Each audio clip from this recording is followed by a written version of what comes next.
हमरी अटरिया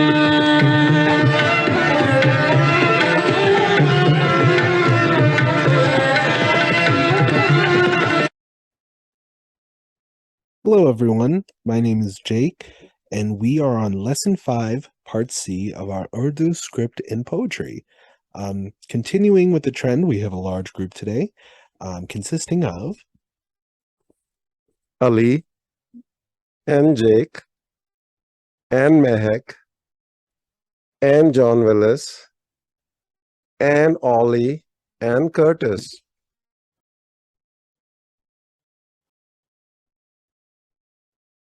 तो ना बहार है ना नगमा ना चमन ना आशियाना ना मेरी कोई कहानी ना मेरा कोई फसाना. All right, so this is what's going on here.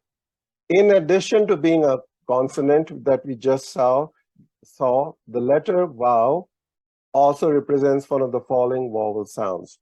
The vowel O, as in English, more, for, or torment. And so we have the letter Jim here, which is the J sound. So if you put vowel after the J sound, it becomes Jo.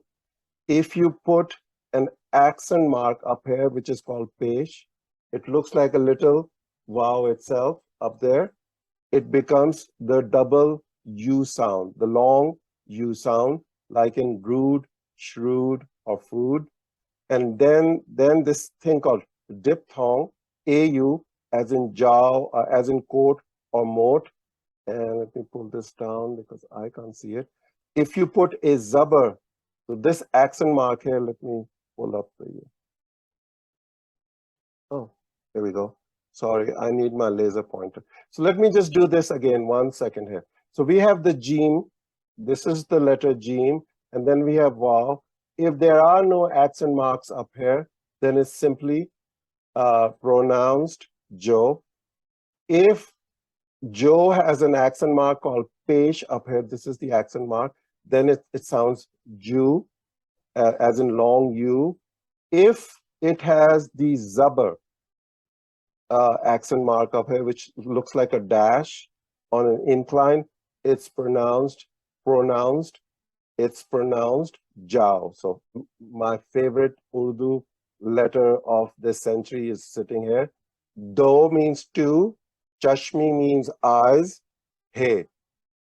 So this is another H sound. Okay, all right, so now let's look at, we have the Urdu word do here. This is the D, this is the vowel. Then we have, I think we'll ignore this one here and go straight to our favorite Urdu combination called Jo Bhi, whatever. Jo Bhi, whatever you need. Jo Bhi chahiye, le jaiye. All right, so there is Jo Bhi. Let's go. And so we are looking at the vowel when it functions as the letter O in Urdu. Okay, so we're looking at vowel when it functions like the letter O in Urdu. The vowel will do for us is the O sound, the long U sound, so that's a U, and it's going to do, let's take these out, the diphthong sound, like in quote or moat, A-U. All right, so let's start with this guy here, this here. Box it. So in order to see hear that sound, we'll be using the letter G. We'll combine in the letter J or Jim. We'll combine Jim with our O sound that wow will produce. And then when you add these two together, they show up like, here is Jim followed by wow. this sounds like the English name Joe. And we'll just spell it without the E. Okay. And then, so that's our O sound. If we switch out Jeem, so this is Jeem.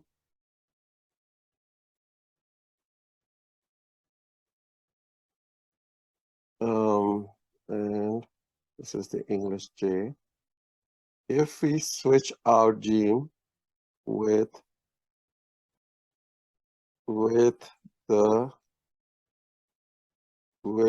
the J sound, so this is our J, the CH sound. This sounds like Joe, Cho. So this is CHO. And then let's do one more. If we, rather than use Jeem or Che, if we use Dal, the Dal is the Urdu D. This is the standalone form. It's spelled Dal, as in the English D. And now we're going to put our vowel, the vowel, in front, and this goes Jo, Do. But because Urdu D is soft, it sounds like Do, which is of all of these three things here, this is actually a word. So is Joe, but we'll come back to that later. This means two in Urdu. First sound, let's do Joe. This is simply pronounced as Joe. And then the Urdu word bhi, Jo bhi. Let me write that again. So maybe slower this time. So you go like this.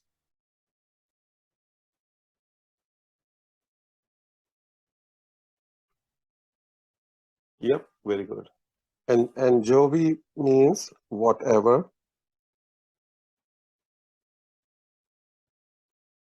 And so now let's break down the second word here. So this here, the first letter in this word is a B, as in our bay, English B. The second letter is the Do Chashmi He. This is the independent form. And we spell it like this: Do Chashmi Eyes He. So it's another H sound.